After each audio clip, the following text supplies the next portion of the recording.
Shalom, selamat pagi Bapak Ibu yang dikasihi oleh Tuhan Yesus Kristus. Pada pagi hari ini kita akan sama-sama merenungkan firman Tuhan. Namun sebelumnya mari kita berdoa. Bapa di surga, tolonglah kami dalam pemberitaan firman Tuhan dan ajari kami untuk melakukannya dalam kehidupan kami. Hanya di dalam nama Tuhan Yesus Kristus, haleluya, amin. Firman Tuhan pada pagi hari ini terdapat di dalam Matius 6 ayat yang ke-16 hingga ayat yang ke-18 dengan tema hal berpuasa. Puasa merupakan salah satu hal yang perlu dilakukan oleh umat Kristen.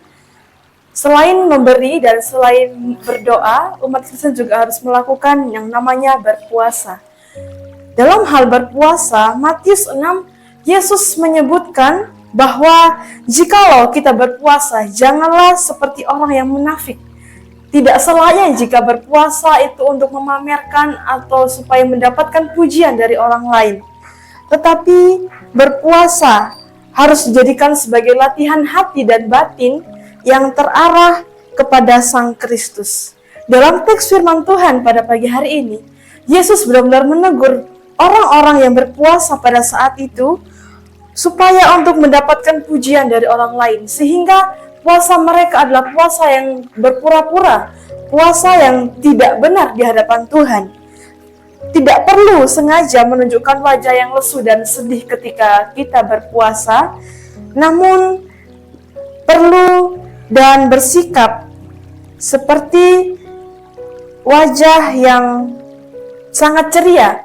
Ya, dikatakan bahwa sekalipun kita tidak berpuasa, janganlah kita bersikap seperti orang berpuasa. Sekalipun kita puasa, jangan juga kita menunjukkan wajah kita yang sedang letih dan lesu. Lalu bagaimanakah Tuhan Yesus mengajarkan umat Kristen untuk berpuasa? Meminyaki kepala dan mencuci muka. Karena ini adalah rutinitas setiap orang-orang Yahudi, di mana ketika mereka melakukan pekerjaan mereka di pagi hari, mereka mencuci muka dan meminyaki muka mereka. Sebagaimana Yesus menasihati para murid-murid juga, supaya berperilaku melakukan pekerjaan seperti hari-hari yang mereka lakukan. Tujuannya adalah supaya para murid, bahkan orang-orang yang berpuasa, jangan dilihat banyak orang, tetapi biarlah melainkan hanya Bapamu yang di sorga yang melihat bahwa sedang berpuasa. Sangat jelas bahwa dikatakan di ayat yang ke-18 bahwa Bapa kita yang tersembunyi akan memberikan jawaban, bahkan Dia akan melihat setiap hati kita ketika kita berpuasa. Dengan demikian Bapak Ibu yang diberkati Tuhan, puasa haruslah dengan tulus dan sungguh-sungguh. Memilikilah motivasi yang benar dan baik, bukan untuk memamerkan diri supaya kelihatan rohani, bukan supaya kelihatan lebih baik daripada orang lain, tetapi untuk melatih hati, melatih batin dan iman kita kepada Sang Kristus. Lalu puasa bukan untuk memaksa Allah. Ketika kita berpuasa, kita hanya berfokus berdoa untuk meminta hal-hal materi, baik pekerjaan maupun pasangan hidup dan harta yang melimpah yang kita terima.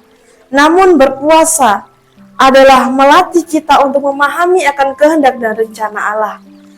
Puasa yang murni mengacu pada mendekatkan diri kepada Tuhan.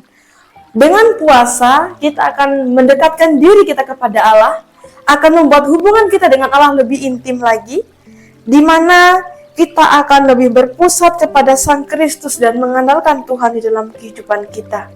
Karena perlu kita ketahui bahwa berpuasa adalah berdoa secara batin manusia, bukan secara pikiran kita. Karena itu, milikilah cara, sikap, dan puasa yang baik, agar Bapa yang di sorga di tempat yang tersembunyi, yang melihat semuanya dan akan memberikan upahnya bagi kita. Amin untuk firman Tuhan pada pagi hari ini. Tuhan Yesus memberkati. Mari kita berdoa mengucap syukur untuk firman Tuhan. Kami bersyukur ya Tuhan untuk firman-Mu pada pagi hari ini. Ajari kami terus untuk berpuasa, dan biarlah puasa kami boleh berkenan di hadapan Tuhan. Hanya di dalam nama Tuhan Yesus Kristus. Haleluya. Amin.